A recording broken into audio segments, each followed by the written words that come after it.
என்போம். நம சிவாய சிவாய நமக என்றுரைக்க சொல்வோம். சிவாய நமவும் சிவாய நமவும் ஓம் நம சிவாய. சிவாய நமவும் ஹராய நமவும் ஓம் நம சிவாய.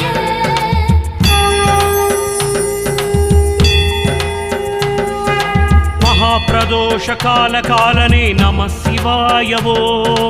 மங்களம் தந்திடும் பிரதோஷநாதா நம சிவாயவோ. பிரதோஷலிங்கனே பாவம் தீர்க்கும் சர்வேஸ்வரவோ.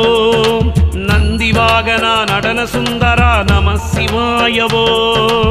அமுத மொழியால் உமையவள் கனவா அரிதரி தரிதனும் மனித்த பிறவி அவனையில் எடுத்துழல் அடியேன் என்னை அஞ்சல் என்றருளி காத்திட வருக. ஆதியும் அந்தமும் இல்ல